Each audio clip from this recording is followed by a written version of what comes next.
Dear students, welcome to the today lecture of Product and Brand Management. Unit first, module name is Product Decisions, lecture number 1. तो ये जो आपका subject है वो basically 2 parts में divide है. जो इनिशियल 5 यूनिट्स में से 2 यूनिट्स होंगी वो प्रोडक्ट मैनेजमेंट से रिलेटेड होंगी और जो रिमेनिंग 3 यूनिट्स होंगी वो ब्रांड मैनेजमेंट से रिलेटेड होंगी. प्रोडक्ट मैनेजमेंट से रिलेटेड कुछ टॉपिक्स हैं वो ऑलरेडी हम सेकंड सेम में मार्केटिंग मैनेजमेंट में पढ़ चुके हैं. यहाँ पर उनका एक टाइप से क्या होगा, आपका रिवीजन होगा. और बाकी ब्रांड मैनेजमेंट्स में नए टॉपिक्स आएंगे जिनको हम आगे थर्ड यूनिट से पढ़ना स्टार्ट करेंगे. तो जो आपकी फर्स्ट यूनिट है और सेकेंड यूनिट है वो किससे रिलेटेड होगी, प्रोडक्ट मैनेजमेंट से. और थर्ड, फोर्थ और फिफ्थ यूनिट किससे रिलेटेड होगी, ब्रांड मैनेजमेंट से रिलेटेड होगी. तो आपकी यूनिट फर्स्ट में फर्स्ट टॉपिक क्या दिया हुआ है, marketing mix and product strategy integrated approach. तो ये मार्केटिंग मिक्स आपने ऑलरेडी सेकंड सेम में पढ़ा था मार्केटिंग मैनेजमेंट सब्जेक्ट में. तो जो टर्म मार्केटिंग मिक्स है वो किसने इंट्रोड्यूस की थी, नील एच बोर्डन में अपने article the concept of marketing mix में. लेकिन इसमें उन्होंने इसको ज़्यादा डिटेल में एक्सप्लेन नहीं किया. डिटेल में इसे एक्सप्लेन किसने किया, मैककार्थी ने किया. उन्होंने बताया था कि मार्केटिंग मिक्स में जो एलिमेंट्स होते हैं ये एलिमेंट्स आपस में एक दूसरे से रिलेटेड होते हैं और किसी भी कंपनी को, मार्केटिंग कंपनीज़ को जो अपनी एक्टिविटीज़ कर रही हैं उनको इन एलिमेंट्स के रिगार्डिंग डिसीजंस लेने होते हैं. तो ये जितने भी एलिमेंट्स थे इनका जो स्टार्टिंग लेटर है वो पी से स्टार्ट होता है. तो टोटल ये 4 एलिमेंट्स थे उस टाइम पर. तो इसे हम क्या बोलते हैं, 4P model of marketing mix. तो जो मार्केटर है वो सबसे पहले कस्टमर की नीड्स और वांट्स के अकॉर्डिंग प्रोडक्ट्स को आइडेंटिफाई करता है और उसके बेस पर प्रोडक्ट्स को डिज़ाइन करता है और उसके बाद उस प्रोडक्ट को मैन्युफैक्चर कर कर कस्टमर की नीड्स और वांट्स को सेटिस्फाई करता है. तो किसी भी बिजनेसमैन को बेसिकली 4 डिसीजंस हैं वो लेने होते हैं. सबसे पहले कस्टमर की नीड्स के अकॉर्डिंग प्रोडक्ट बनाना होता है. सेकंड, उस प्रोडक्ट की प्राइस डिसाइड करनी होती है और वो प्राइस ऐसी होनी चाहिए कि कस्टमर उस प्रोडक्ट को परचेज़ करने को तैयार हो, उसे वो प्रोडक्ट की प्राइस रीज़नेबल लगे. उस प्रोडक्ट को कस्टमर की जगह पर उसे अवेलेबल कराना होगा और कस्टमर को अवेयर कराना होगा कि हाँ ये कंपनी ये प्रोडक्ट बना रही है, इस प्राइस पर बना रही है और यहाँ पर ये प्रोडक्ट को अवेलेबल करा रही है. तो अगर आप देखोगे तो जो मार्केटिंग मैनेजर है उसको अपने डिसीजंस इन 4 एरियाज में ही कंसंट्रेट करने होते हैं. तो ये क्या होंगे 4 areas, product, price, place and promotion. तो अगर आप ये डायग्राम देखोगे तो सेंटर में टारगेट कस्टमर्स आ रहा है. टारगेट कस्टमर्स का मतलब वो कस्टमर्स जिनको हम अपने प्रोडक्ट को टारगेट कर रहे हैं, उनके लिए हमने अपने प्रोडक्ट की प्राइस डिसाइड की हुई है, उनकी जगह पर हम प्रोडक्ट अवेलेबल करा रहे हैं और उन कस्टमर्स को अवेयर कराने के लिए हम प्रमोशन करा रहे हैं. तो ये जो 4 एलिमेंट्स हैं इन सबका स्टार्टिंग लेटर क्या है, पी. तो 4 हैं और स्टार्टिंग लेटर इनका पी है. तो इसीलिए इन्हें हम क्या बोलते हैं, 4P मॉडल या मार्केटिंग मिक्स ऑफ 4 P's. तो these 4 P's together constitute the marketing mix. All these are interrelated because a decision in one area affects decision in the other area. Simple सा मतलब है इसका, ये जो चारों एलिमेंट हैं ये आपस में एक दूसरे से इंटर रिलेटेड हैं. 2 टर्म्स होती हैं, आइसोलेटेड और इंटर रिलेटेड या इंटीग्रेटेड. आइसोलेटेड को बोलते हैं अलग थलग होना, मींस कोई एक एलिमेंट में चेंज हो रहा है तो उसका इम्पैक्ट दूसरे पर नहीं पड़ता है. लेकिन इंटर रिलेटेड या इंटीग्रेटेड का मतलब होता है कि अगर किसी एक एलिमेंट में चेंज हुआ है तो उसका इम्पैक्ट दूसरे एलिमेंट पर भी पड़ता है. जैसे कंपनी ने अपना प्रोडक्ट चेंज कर दिया तो उसकी प्राइसिंग भी चेंज करती है, डिस्ट्रीब्यूशन स्ट्रेटजी भी चेंज करती है और उसका प्रमोशन भी करती है. वो भी पुराने प्रमोशन से क्या होता है, चेंज होता है. फिलिप कोटलर जो कि फादर ऑफ मार्केटिंग है, उन्होंने मार्केटिंग मिक्स की क्या डेफिनेशन दी है, marketing mix is the set of controllable variables that the firm can use to influence the buyer's response. तो जो marketing mix है वो basically variable हैं. तो यहाँ पे भी 2 टर्म होती हैं, एक तो होती है static और एक होती है variable. static वो होता है जो कि चेंज नहीं होता और वेरिएबल वो होता है जिसकी वैल्यू चेंज होती रहती है. वेरिएबल भी 2 टाइप्स होंगे, कंट्रोलेबल और अनकंट्रोलेबल। तो वो वेरिएबल्स जिनको हम कंट्रोल कर सकते हैं वो कंट्रोलेबल, और जिनको हम कंट्रोल नहीं कर सकते वो अनकंट्रोलेबल। तो जो मार्केटिंग मिक्स हैं ये वेरिएबल हैं, क्योंकि कंपनी प्रोडक्ट भी चेंज करती रहती है, उसकी प्राइस भी चेंज करती रहती है, प्रमोशन भी चेंज करती रहती है, डिस्ट्रीब्यूशन भी चेंज करती रहती है। और कंट्रोलेबल इसलिए हैं क्योंकि ये सारे डिसीजंस कंपनी के कंट्रोल में होते हैं कि उसे क्या प्रोडक्ट बनाना है, उसकी क्या प्राइस डिसाइड करनी है, उसका कहाँ पर डिस्ट्रीब्यूशन करना है और उसका कैसे प्रमोशन करना है। तो ये जो कंट्रोलेबल वेरिएबल्स हैं, प्रोडक्ट, प्राइस, प्लेस, प्रमोशन, इन्हें ही फिलिप कॉटलर ने क्या बोला है, मार्केटिंग मिक्स बोला है। तो इसमें से जो प्रोडक्ट है वो आपके इस सब्जेक्ट में हम डिटेल में पढ़ेंगे। प्राइजिंग है वो भी इसी सब्जेक्ट के एक मॉड्यूल में पढ़ेंगे। बाकी जो प्लेस है तो आपका जो दूसरा सब्जेक्ट है SDLM, sales distribution and logistics management, उसमें इसको हम पढ़ेंगे। और जो प्रमोशन है तो आपका सब्जेक्ट है IMC, इंटीग्रेटेड मार्केटिंग कम्युनिकेशन, क्योंकि बेसिकली प्रमोशन में कंपनी क्या करती है, कस्टमर के साथ कम्युनिकेशन करती है। तो प्रमोशन वाला जो एलिमेंट है वो हम IMC में डिटेल में पढ़ेंगे। तो अब हम one by one marketing mix के जो एलिमेंट्स हैं उनको यहाँ पे डिस्कस करते हैं। तो फर्स्ट क्या है, प्रोडक्ट। तो बेसिकली प्रोडक्ट कोई भी चीज़ जो कि मार्केट में ऑफर हो रही है और कस्टमर की नीड्स और वांट्स को सेटिस्फाई कर रही है, वो क्या कहलाती है, प्रोडक्ट कहलाती है। जैसे कि फॉर एग्जांपल गर्मी है या ह्यूमिड एनवायरनमेंट है, तो उस केस में आपको रूम का टेम्परेचर कंट्रोल करना आपकी क्या है, एक नीड है। तो मार्केटर AC है वो प्रोवाइड करा रहा है, मार्केट में ऑफर हो रहा है, तो AC क्या है, एक प्रोडक्ट है। आपको गर्मी लग रही है तो आप चाहते हो ऐसा कोई इंस्ट्रूमेंट हो कि वो एयर को सर्कुलेट करे और हवा दे, तो मार्केट में फ़ैन ऑफर हो रहा है, तो फ़ैन क्या है, एक प्रोडक्ट है। आपको नोट्स लिखने के लिए पेन की रिक्वायरमेंट है तो मार्केट में पेन ऑफर हो रहा है, तो पेन भी क्या है, एक प्रोडक्ट है। तो कोई भी चीज़ जो मार्केट में ऑफर हो रही है और कस्टमर की नीड्स और वांट्स को सेटिस्फाई कर रही है, उसे हम क्या बोलते हैं, प्रोडक्ट बोलते हैं। तो a pair of shoes, A plate of दही बड़ा, लिपस्टिक, ये सब क्या हैं, प्रोडक्ट्स हैं। ये हम इसलिए परचेज करते हैं कि हमारे को जो नीड हो रही है ये हमारी उस नीड को क्या कर रहे हैं, सेटिस्फाई कर रहे हैं। हम प्रोडक्ट के लिए पैसे नहीं दे रहे हैं। पेन है, पेन अगर चलता नहीं है तो हम उसके लिए पैसे थोड़ी दे रहे हैं। हम प्रोडक्ट से जो बेनिफिट मिल रहे हैं उस बेनिफिट के लिए पे करते हैं। तो we are paying not for the tangible product but for the benefit it will provide. Mobile phone है, अगर उससे आप कॉल कर भी नहीं सकते, कॉल रिसीव भी नहीं हो सकता है, मोबाइल में सिम का स्लॉट ही नहीं है, तो आपके लिए मोबाइल का कोई भी यूटिलाइजेशन नहीं है। So in simple words, product can be described as a bundle of benefits which a marketer offers to the customers for a price. तो बेसिकली प्रोडक्ट है वो बेनिफिट का एक बंडल है जो कि मार्केटर है वो कस्टमर्स को एक प्राइस में ऑफर कर रहा है। जैसे मोबाइल फ़ोन है तो आप उससे कॉल कर भी सकते हो, कॉल रिसीव भी कर सकते हो, इंटरनेट भी ब्राउज कर सकते हो, वीडियो भी बना सकते हो, फोटोग्राफ भी क्लिक कर सकते हो, सॉन्ग्स भी प्ले कर सकते हो, वीडियो भी प्ले कर सकते हो। तो नंबर ऑफ बेनिफिट्स मिल रहे हैं, तो मोबाइल फ़ोन क्या हो गया, एक प्रोडक्ट हो गया। तो प्रोडक्ट टेंजिबल भी हो सकता है और इंटेंजिबल भी हो सकता है, ये अपन आगे भी डिटेल में पढ़ेंगे। लास्ट सेमेस्टर में भी आपने पढ़ा हुआ है कि वो प्रोडक्ट जिसको हम टच भी कर सकते हैं और फील भी कर सकते हैं वो क्या होगा, टेंजिबल, जिनको हम गुड्स भी बोलते हैं।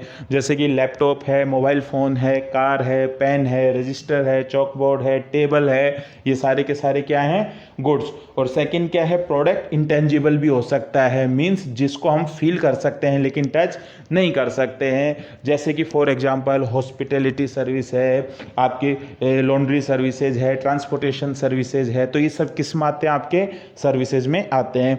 तो जब कोई भी कंपनी प्रोडक्ट स्ट्रेटजीज़ को फॉर्मुलेट करती है तो उसे प्रोडक्ट के रिगार्डिंग क्या क्या डिसीजंस लेने होते हैं, यही अपन आगे के मॉड्यूल्स में डिटेल में पढ़ेंगे। सबसे पहला डिसीजन तो ये कि मुझे क्या प्रोडक्ट बनाना है, फिर सेकंड डिसीजन उसका क्या नाम होना चाहिए, उसकी कैसी पैकेजिंग होनी चाहिए, उसकी कैसी क्वालिटी, क्योंकि जैसी क्वालिटी होगी उसी की बेस पर उसकी हम आगे प्राइस डिसाइड करेंगे।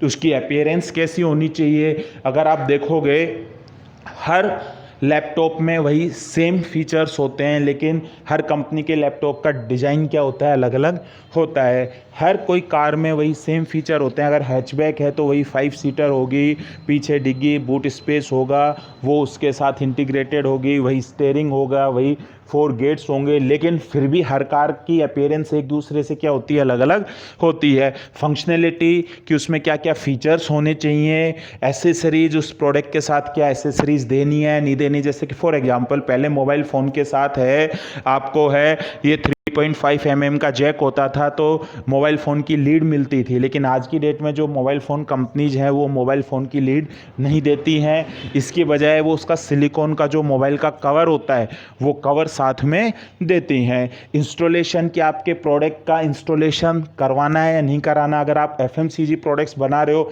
तो इंस्टॉलेशन की ज़रूरत नहीं है, लेकिन अगर आप कंज्यूमर ड्यूरेबल्स है जैसे AC है, DTH है, तो इसके लिए आपको कस्टमर का क्या करना पड़ेगा, इंस्टॉलेशन करना होगा। या फिर अगर आप इंडस्ट्रियल प्रोडक्ट्स में हो तो आपको उन प्रोडक्ट्स को ऑर्गेनाइजेशन में जाकर इंस्टॉल करना होगा। आफ्टर सेल सर्विस की कितनी सर्विस देनी है, जैसे कि प्रोडक्ट के साथ है 1 साल में 3 सर्विस देनी है, या टोटल 3 सर्विस देनी है, या 1 सर्विस देनी है। और वारंटी एंड गारंटी 5 साल की वारंटी देनी है, 10 साल की वारंटी देनी है, लाइफ टाइम वारंटी देनी है। ये आगे वारंटी और गारंटी वाला जब टॉपिक आएगा उसमें अपन डिस्कस करेंगे। तो ये सारे डिसीजंस किससे रिलेटेड हो गए, प्रोडक्ट से रिलेटेड हो गए। सेकंड क्या है, प्राइस। प्राइस का क्या मतलब होता है, price is the amount charge for a product और सर्विस। अब कोई भी कंपनी प्रोडक्ट बना रही है वो फ्री ऑफ कॉस्ट तो कस्टमर को दे नहीं देगी। तो अगर कस्टमर को उस प्रोडक्ट को एक्वायर करना है तो उसे उसका प्राइस पे करना होगा, कुछ है अमाउंट ऑफ मनी वो देना होगा। तो वही जो अमाउंट ऑफ मनी है जिसके लिए आपको देना पड़ेगा होलसेलर को, रिटेलर को या डायरेक्ट मैन्युफैक्चरर को, जिससे कि आप उस प्रोडक्ट को एक्वायर कर सको, उसे ही हम क्या बोलते हैं, प्राइस बोलते हैं। तो ये सेकंड मोस्ट इंपॉर्टेंट एलिमेंट है। क्यों? क्योंकि जब तक प्रोडक्ट नहीं होगा उसकी हम प्राइस भी डिसाइड नहीं कर सकते, उसका डिस्ट्रीब्यूशन भी नहीं कर सकते, उसका प्रमोशन भी नहीं कर सकते। लेकिन जब आपने प्रोडक्ट बना लिया तो आपको अब प्रमोशन करने के लिए, डिस्ट्रीब्यूशन करने से पहले आपको उसकी क्या डिसाइड करनी पड़ेगी, प्राइस डिसाइड करनी पड़ेगी। और जो डिसाइड करना है प्राइस, वो एक सिंपल डिसीजन नहीं है स्टूडेंट्स, वो एक डिफ़िकल्ट डिसीजन है। मैंने आपको ये चीज़ पहले ही बताया था। अगर कोई चीज़ किसी एक फैक्टर पे डिपेंड करती है तो वो सिंपल होती है, लेकिन अगर कोई चीज़ एक से ज़्यादा फैक्टर्स पे डिपेंड करती है तो वो कॉम्प्लेक्स होती है। जैसे अपन ने मार्केटिंग एनवायरनमेंट पढ़ा था, तो जो मार्केटिंग एनवायरनमेंट की स्टडी है वो क्या है, कॉम्प्लेक्स है, क्योंकि मार्केटिंग एनवायरनमेंट एक से ज़्यादा फैक्टर्स पे डिपेंड करता है। अपन ने कंज्यूमर बिहेवियर पढ़ा था, तो कंज्यूमर बिहेवियर की स्टडी भी क्या थी, कॉम्प्लेक्स थी, क्योंकि कंज्यूमर का बिहेवियर भी एक से ज़्यादा फैक्टर्स पे डिपेंड करता है। इसी तरह जो प्राइजिंग की स्ट्रेटजी है वो भी कॉम्प्लेक्स है, क्योंकि प्राइजिंग भी एक से ज़्यादा फैक्टर्स पे डिपेंड करती है। जैसे उस प्रोडक्ट की क्या डिमांड है, उस प्रोडक्ट को बनाने में क्या कॉस्ट लगी है, आप जिस कस्टमर्स को टारगेट कर रहे हो उनकी एबिलिटी टू पे क्या है, कंपटीटर उस प्रोडक्ट के लिए क्या प्राइस चार्ज कर रहा है, गवर्नमेंट के रूल्स रेगुलेशंस क्या है उस प्रोडक्ट के रिगार्डिंग।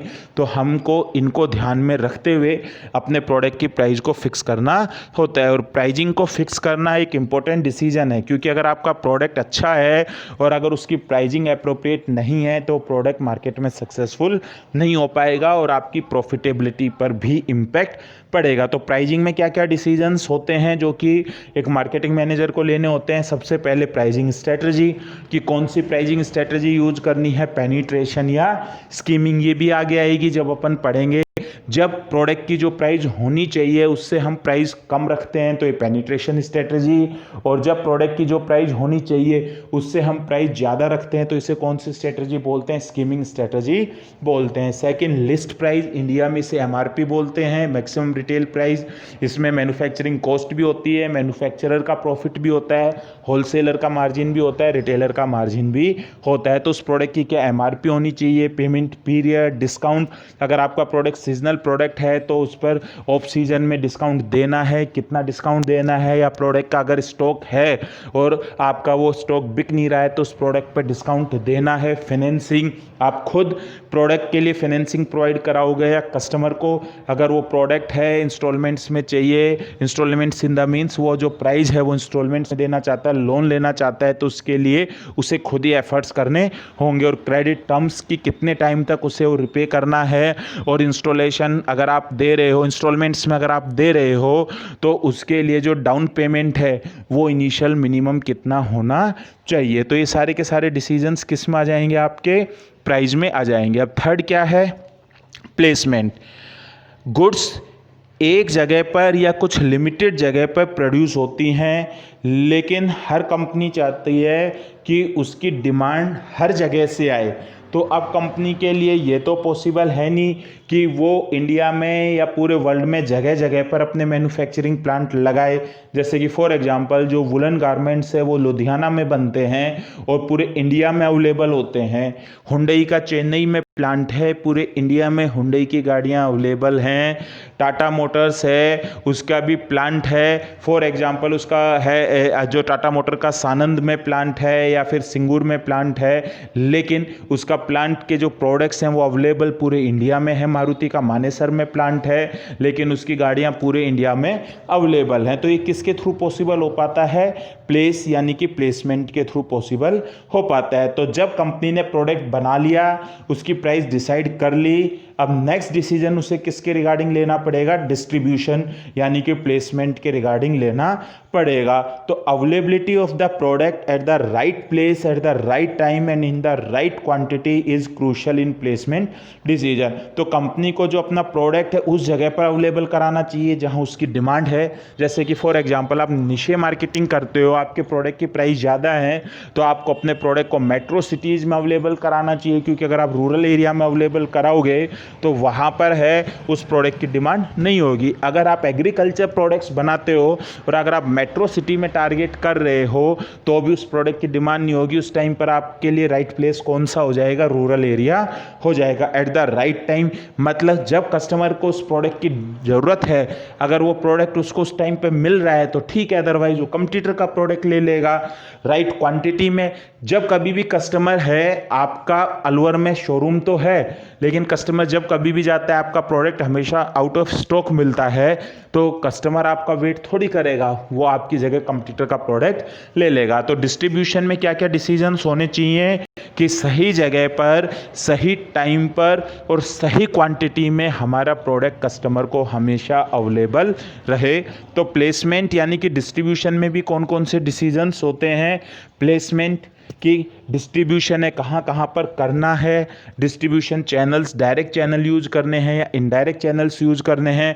लॉजिस्टिक्स मींस खुद फर्स्ट पार्टी, मतलब आपको खुद ट्रांसपोर्टेशन प्रोवाइड कराना है या आजकल थर्ड पार्टी लॉजिस्टिक्स होती हैं उनकी आपको सर्विसेज लेनी है। ऑर्डर प्रोसेसिंग कैसे रहेगी, market cover, local area cover करना है, रीजनल एरिया कवर करना है, नेशनल एरिया कवर करना है या इंटरनेशनल मार्केट कवर करना है। सिलेक्शन ऑफ चैनल मेंबर्स, अगर आप इनडायरेक्ट डिस्ट्रीब्यूशन यूज कर रहे हो तो मार्केट में नंबर ऑफ होलसेलर्स हैं, नंबर ऑफ रिटेलर्स हैं। तो जिस तरह से ऑर्गेनाइजेशन में मैन पावर के लिए रिक्रूटमेंट एंड सिलेक्शन किया जाता है, उसी तरह चैनल मेंबर्स का भी क्या किया जाता है, रिक्रूटमेंट एंड सिलेक्शन किया जाता है। तो ये SDLM में टॉपिक आएगा, recruitment and selection of channel members, वहां पर हम इसको पढ़ेंगे।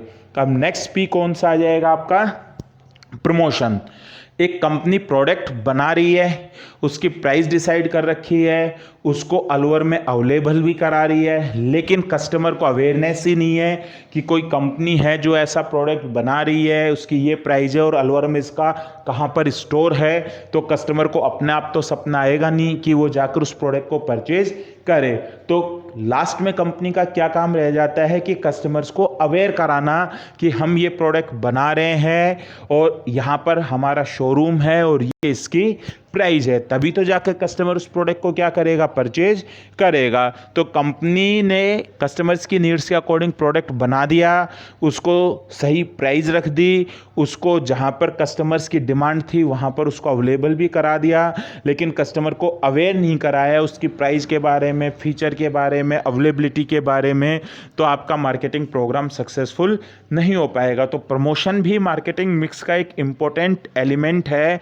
और प्रमोशन में कंपनी क्या क्या करती है, कस्टमर को इन्फॉर्म करती है, परसुएड करती है और इन्फ्लुएंस करती है कि वो आपके प्रोडक्ट को परचेज करें। जैसे कि इन्फॉर्म का क्या मतलब है, आप नया प्रोडक्ट इंट्रोड्यूस कर रहे हो तो आप इन्फॉर्म तो करोगे कि 18 जुलाई को हमारा प्रोडक्ट है, मार्केट में लॉन्च हो रहा है, उसकी प्री बुकिंग स्टार्ट हो चुकी हैं। जैसे टाटा ने नवंबर से ही एडवर्टाइजमेंट एयर करना स्टार्ट कर दिए थे कि 21 जनवरी को टाटा एल्ट्रोज इंट्रोड्यूस हो रही है और 21,000 रुपये से उसकी एडवांस बुकिंग हो रही है। तो इसे हम क्या बोलते हैं, इन्फॉर्म करना। Next persuading. परसुएडिंग का मतलब क्या होता है, विश्वास दिलाना। जब आपका प्रोडक्ट मार्केट में सक्सेसफुल चल रहा है, आपने कस्टमर्स को बार बार परसुएड तो कराना पड़ेगा ना कि हमारा प्रोडक्ट है वो कंपटीटर के प्रोडक्ट से क्या है, बेस्ट है, और जो फीचर हैं उस फीचर का कस्टमर को क्या बेनिफिट मिलेगा। जैसे कि फॉर एग्जांपल टाटा ने एल्ट्रोज में एक फीचर जोड़ दिया, आइडियल स्टार्ट स्टॉप।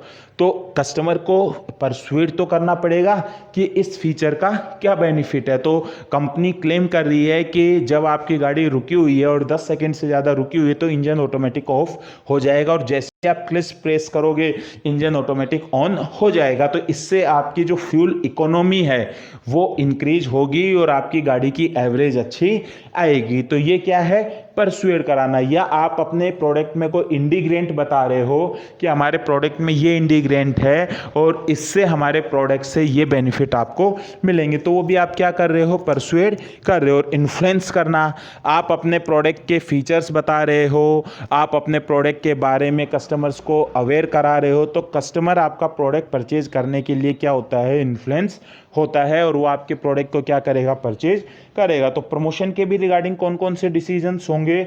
सबसे पहला डिसीजन भाई एडवर्टाइजमेंट, एडवर्टाइजमेंट कैसे करना है। फिर सेकंड मीडिया टाइप, किस मीडिया में करना है, प्रिंट मीडिया में करना है, इलेक्ट्रॉनिक मीडिया में करना है, इंडोर मीडिया में करना है, आउटडोर मीडिया में करना है, क्या मैसेज देना है, एडवर्टाइजमेंट का बजट क्या होगा, क्योंकि अगर एडवर्टाइजमेंट का बजट ज़्यादा होगा तो आप फेमस सेलिब्रिटी को लोगे, और अगर बजट कम होगा तो आप सेलिब्रिटी इंडोर्समेंट नहीं करोगे।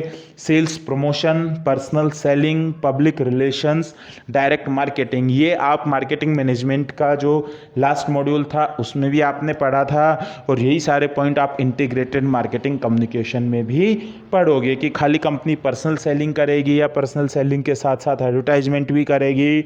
इसके अलावा सेल्स प्रमोशन है तो डिस्काउंट कब देगी, डिस्काउंट कितना दे रही है, इसके अलावा मिडिल मैन्स को क्या डिस्काउंट देना है, कंज्यूमर्स को क्या डिस्काउंट देना है, सेल्स पर्सनस के लिए कौन सी प्रमोशन स्कीम्स यूज करनी है। तो ये सारे के सारे डिसीजंस किस हो जाएंगे, आपके प्रमोशन में हो जाएंगे। तो ये आपका जो मार्केटिंग मिक्स है, ये जब दिया गया था उस टाइम पर बेसिकली जो इकोनॉमी थी वो मैन्युफैक्चरिंग ड्राइवन थी, तो इनको हम गुड्स के लिए भी मार्केटिंग मिक्स बोलते हैं, प्रोडक्ट प्राइस प्लेस प्रमोशन। लेकिन धीरे धीरे जो इकोनॉमी है वो सर्विस ड्राइवन हो गई, तो ये जो 4P थे ये एक्सटेंड होकर 7P में कन्वर्ट हो गए। तो जो सर्विस की मार्केटिंग है, सर्विसेज मार्केटिंग है, उसमें हम 4P की जगह कितने P पढ़ते हैं, टोटल 7Ps पढ़ते हैं। तो जो नेक्स्ट लेक्चर होगा, लेक्चर नंबर 2, उसमें हम इसी टॉपिक को ही कंटिन्यू रखेंगे, मार्केटिंग मिक्स, और जो 3P एडिशनल हैं सर्विसेज के लिए